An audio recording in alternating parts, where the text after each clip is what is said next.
Hello friends, welcome to my YouTube channel way of life. आज हम बात करेंगे परसेप्शन की। Perception means way of understanding. किस तरीके से आप चीज़ों को समझते हैं, और इसमें आपके नीयत का बहुत इंपॉर्टेंट रोल होता है।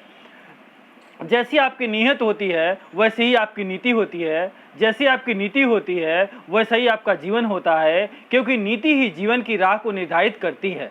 आप जिस राह पर चलेंगे आप वैसे ही मंजिल पर पहुंचते हैं। अगर आपका राह ठीक है तो आपकी मंजिल भी ठीक होगी। इसलिए मैं कहता हूं कि चीज़ों को ठीक से परसीव करना आप स्टार्ट करिए। क्यों? क्योंकि perception should be right, perception ठीक होना चाहिए। इसलिए perception towards the thing, perception towards the words, perception towards the seeing, perception towards the feeling, perception towards the receiving, ये सारे ही सारे ठीक होने चाहिए। ये सारे ठीक होंगे तभी आपका जीवन ठीक होगा। आइए अब इस परसेप्शन को थोड़ा सा भगवान बुद्ध के प्रवचन से समझते हैं। भगवान बुद्ध किसी गांव में प्रवचन दे रहे थे और प्रवचन के अंत में उन्होंने कहा, आखिर में कहा, जागो समय हाथ से निकला जा रहा है, और ऐसा कह के प्रवचन खत्म किया। प्रवचन खत्म करने के बाद वो अपने शिष्य आनंद के संग बोले, आओ थोड़ी दूर घूम कर आते हैं। आनंद बुद्ध के साथ चल दिए। अभी बिहार के मुख्य द्वार पर ही पहुंचे थे कि वहां पहुंचकर वो खड़े हो गए। खड़े होने के बाद बहुत ज्यादा भीड़ थी, लोग जानते हैं जाने लग गए। बुद्ध खड़े थे अपने शिष्य आनंद के संग, तभी एक स्त्री उनके पास चलती हुई आई। उसने कहा, बुद्ध को प्रणाम किया और उसने कहा कि महाराज, मैं नर्तकी हूं।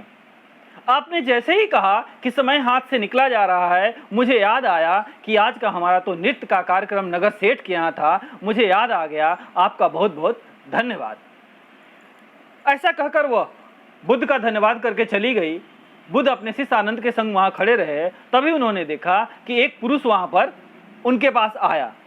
उसने प्रणाम किया बुद्ध को और बोला, महाराज, मैं एक डकैत हूं। जैसे ही आपने कहा कि समय हाथ से निकला जा रहा है, मुझे याद आया, मैं तो आपके प्रवचन में भूल ही गया था। मुझे याद आया कि मुझे आज डकैती का प्लान बना हुआ है, मुझे आज डकैती के लिए जाना है। आपका धन्यवाद। और ऐसा कहकर वह चला गया। उसके जाने के बाद उन्होंने देखा कि एक वृद्ध आदमी धीरे धीरे चलता हुआ हाथ में डंडा लिए हुए उनके पास आया, बुद्ध को प्रणाम किया, बोला, भगवान, आपने मुझे याद दिलवाया। जैसे ही आपने कहा कि समय हाथ से निकला जा रहा है, मुझे समझ में आया कि मैं अपना पूरा जीवन संसार के प्रपंचों में बिताया, धन अर्जन करने में बिताया, और अब मुझे समझ में आया कि ये सारा जीवन तो ऐसे कार्यों में व्यर्थ हो गया। अब मैं जाकर प्रयास करूंगा ताकि मैं निर्वाण को प्राप्त हूं।